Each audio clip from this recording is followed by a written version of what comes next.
कारंजा लाड तालुक्यातील मोठी बाजारपेठ म्हणून कामरगाव गावाची ओळख आहे. कामर गावाच्या लगत साधारणतः 30 ते 40 लहान मोठी गावे असल्यामुळे इतर गावातील नागरिकांना कुठल्याही प्रकारची छोटी मोठी खरेदी करण्यासाठी कामर गावामध्येच यावे लागते.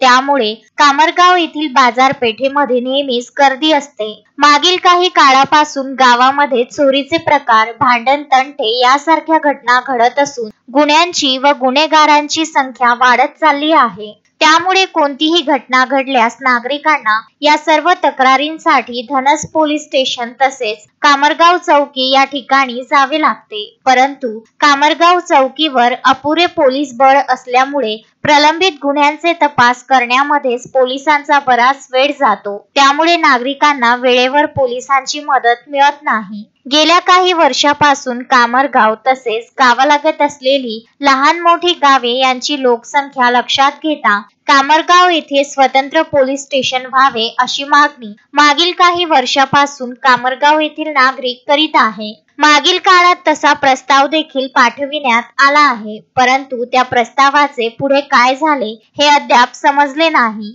या सर्व गोष्टी विचाराधीन घेऊन कामरगाव येथे स्वतंत्र पोलीस स्टेशन निर्माण करण्यासाठी शिवसेना उद्धव बाळासाहेब ठाकरे गटाचे खासदार संजय देशमुख यांना निवेदन देण्यात आले असून त्यांच्या मार्गदर्शनात विशेष पोलीस महानिरीक्षक अमरावती परिक्षेत्र यांची कामरगाव येथील शिवसेना पदाधिकारी यांनी भेट घेतली व पोलीस स्टेशन निर्मितीकरिता काय कारवाई करण्यात आली आहे तसेच हा प्रस्ताव लवकरात लवकर अंमलात आणावा असे एक निवेदन देण्यात आले आहे. यावेळी कामरगाव सर्कलचे प्रमुख शरद तुमसरे, प्रसिद्धी प्रमुख मुन्ना देशमुख, तालुका समन्वयक महेश पाटील बांबल उपस्थित होते.